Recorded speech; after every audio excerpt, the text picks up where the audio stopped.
What's going on, everybody? Welcome to a new show. I don't know, it's been like literally a month since I've recorded the first episode of this, so I forgot what we called it, but here's the name of it. Right there. Anyway, the premise of this show is I hang out with my creator friends or just my playgroup friends, whoever is willing to sit down with me on a Sunday night and record one of these, and we build a deck together live on stream on my Twitch account, twitch.tv/thattcgguy.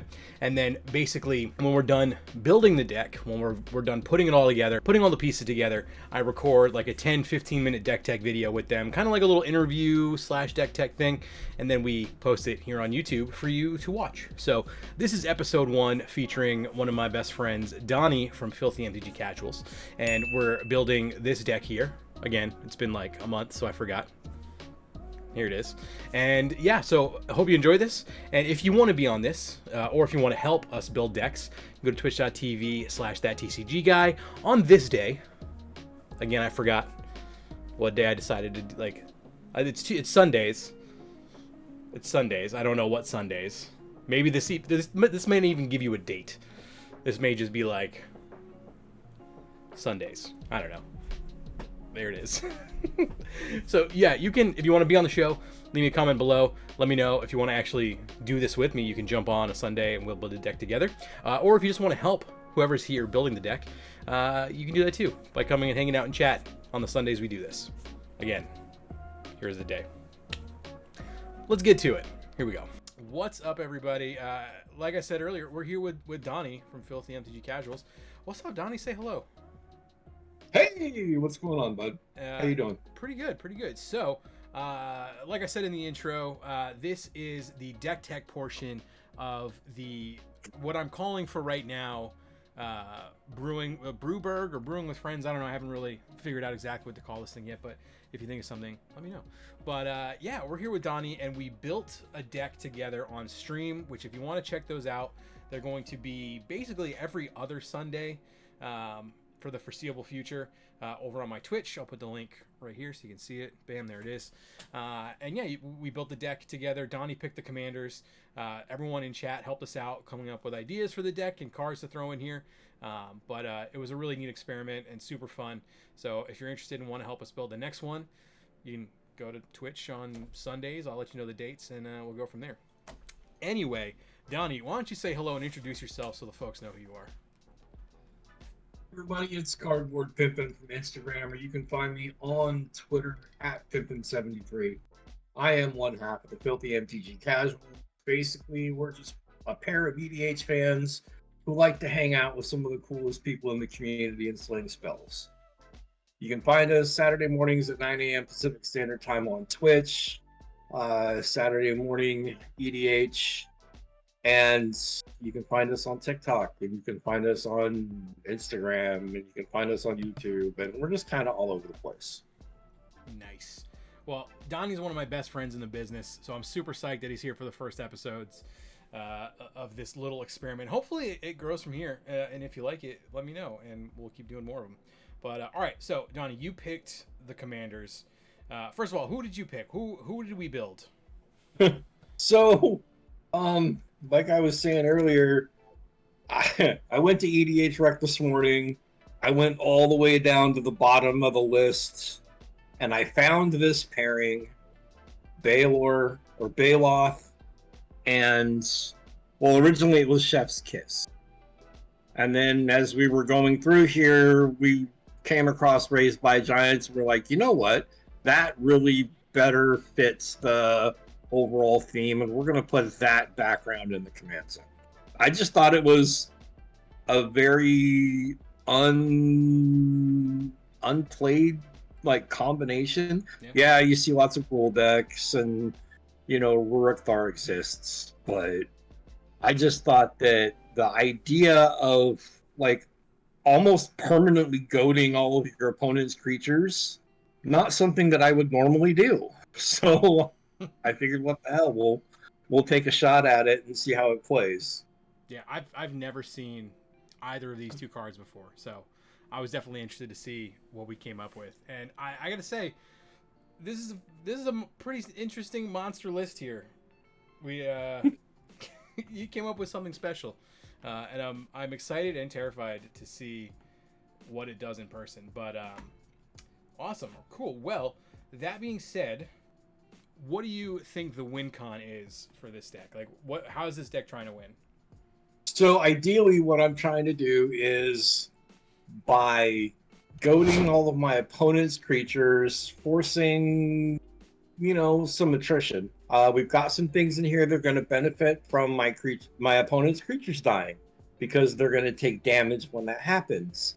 So basically, we're chipping away at our opponents long enough for us to build a board state, and then in typical Timmy casual fashion, we want to go off with, whether it's, let's say we get Baeloth up to, making him a 10-10 and just throwing it at somebody, or we're buffing the team. We've got things in here like Krenko. We can make up a bunch of goblins. We've got Goblin Bombardment. So there's this deck is going to be able to pivot pretty well. We've got really decent mana engines. We're not really, board wipes are going to suck, but I think we should be able to recover pretty decently, just based on the amounts of sheer mana we're going to be able to create in any given turn.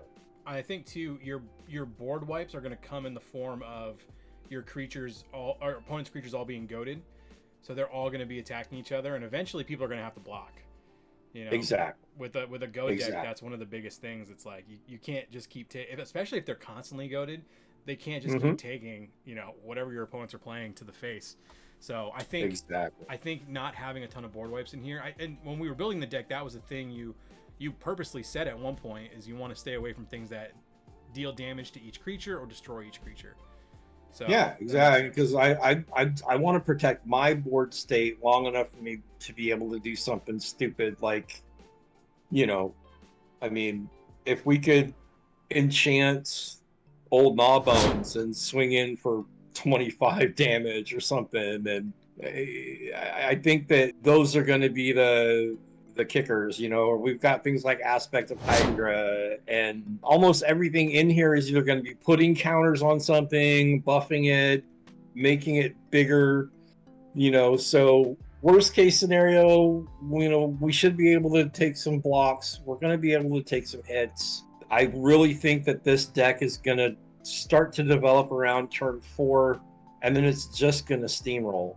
Yep. And then you're going to get into turns, your upper turns 8, 9, 10, and things are just going to be going off. Oh yeah, it's definitely, when you look at the deck on something like EDH Rec, it pivots into one of two things. It pivots into either really heavy into Goad or really heavy into Voltron, with a lot of equipment. Exactly. Trying to put as many things on Baeloth as you can, and trying to win that way. So the build that you have here is something that it's kind of in the middle, where it's you have a little bit of goad, you have a little bit of equipment stuff, but it's really just at its core, it's just kind of a really good rule. It's not stompy, but it's just it's not stompy, it's not punchy. It can be punchy, but I think for me it's lately I've just been building versatility into my decks. Yeah. Most of my decks, I've got 5 or 6 lines. There's multiple ways to find a win. Yep. And I just thought that the goad is very in your face, but then a lot of the other stuff there's potential. I could have massive board states in this deck. Oh yeah. So worst case scenario, if I can put myself in a position where my opponents are having to attack each other, and then I can just build an army, and then once I get to a critical mass, then there's all kinds of things in here. What do you think are the 5 pivotal cards for this deck? What are the 5 things that you want to showcase from the build? I would say Raised by Giants, 100%. Raised by Giants needs to be on that list, because as a background, whether it's in the command zone or if it's in the 99, commander creatures you own have base power and toughness 10-10 and are giants in addition to their other types. I don't really care about that last part. I don't care that it's a giant. None of that matters. I'm not leaning into that at all. But what I am doing is I'm making my commander at 10/10 and forcing any creature and look basically goading anything that doesn't have power 10 or greater. And then I would probably say I really like Life of the Party in this deck. Life of the Party playing off of the commander. The potential for big stupid stuff is just, it's all over the place there. And then like I like the idea of Slicer Hired Muscle as well, because that's gonna like go around the board. It's just, we're gonna spin the wheel, everybody's gonna take some damage, or it's gonna kill some creatures, or worst case scenario, it dies. But it's probably gonna take a creature with it. It is a 3/4. And then everything else is just like everything. This is one of those decks where like everything in here is a threat. Yeah. Like I don't see anything. There's nothing here that you can just afford to ignore. I mean, besides your like creature ramp package, everything else that's exactly in here is like, I should kill that. Everything in here is going to draw attention, which is probably not a great thing. But if the deck is if the deck is doing the thing, you shouldn't have to worry, except for removal. Like obviously, creatures die to removal. Oh, that's a yeah. thing. I mean, but board wipes are going to happen. Yeah, and like I said earlier, I like this as the deck that it became. I like that it's not, because like you said, it's easy to go into Voltron and you can just shove a bunch of equipments and modification stuff and things like that and have a solid Gruul Voltron deck. But this is and what I think is cool. I mean, I'm gonna see everything coming because I was here when it was built, but I think you bring this to a table and people are gonna think, okay, this is Goad. Cool, I know what to expect. And then you're gonna just start doing random shit through the game that's like really good, but not exactly in any specific camp. Like it's not just Goad, it's not just Voltron, it's not just weird combos. Like it's a bunch of it's a little bit of everything, which like normally you kind of want, I mean for me at least, I don't like to have like a deck that kind of spans too many different themes, but for some reason like this all just clicks. Well, I mean, because really you sit down and you think about, we're really only doing like 3 things. Yeah. Like there's 3 main things that we're doing here. Goad is a mechanic that we're looking at. We got all the +1/+1 counter synergies, and then we've got just the potential to create either really, really big creatures to do some serious damage, or it can go wide or it can go tall. Yeah. So, I mean, and that's just kind of like most of the decks. When I build something, I try to keep as broad of a game plan as possible, because if you're over committed to one win line or one particular type of win con, it's a lot easier to interrupt than if you can pivot from a board wipe into like a couple fistfuls of direct damage. That's always good. And that's the thing with this deck that I like, is it doesn't rely on the Goad. The Goad is there, and if it's done right, it's going to help you out, but you're not. Yeah, it's like if that part of the plan works, okay, great, then we can do those things. If it doesn't work and we have to pivot to large board states and this, that, and the other thing, we have the ability to do that. Yep. So, yeah, and I mean, to Mandalorian's point, you're right. The downside of Goad is like Ghostly Prison, Spirit Safety, that kind of stuff. You're absolutely right. I could definitely see having some potential removal. I mean, besides Beseju, like we got Beast Within. Could we add some more? Reclamation Sage, that kind of stuff. Yeah, that's the kind of thing that's going to happen as the deck grows, because you can't prepare for everything. Yep. But I honestly think that if I can get the Goad thing online, and one of my opponents plays a Ghostly Prison or something like that, the other 2 players are going to want to deal with that. Mm-hmm. Otherwise, they're just going to be beating the shit out of each other. Yep. So anytime you can force your opponents to remove problems and use their resources instead of your own, that's a net positive. It's pretty good. All right, cool. Well, I think that's everything. I think we nailed it on the head here. That's a phrase, right? People say that. Mm-hmm. Nailed it on the head. Cool, got it. Awesome. Well, Donnie, thank you so much for being the first guest to not only come on the stream and build a deck with me, but also for the video here for the deck tech after. Really appreciate it.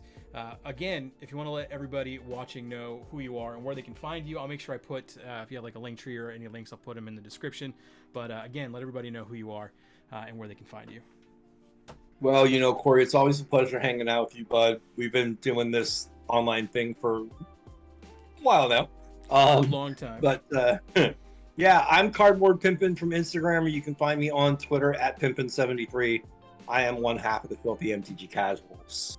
Basically, we're just a pair of EDH fans who like to hang out with some of the coolest people in the community playing EDH. You can find us most Saturday mornings at 9 a.m. Pacific Standard Time on Twitch.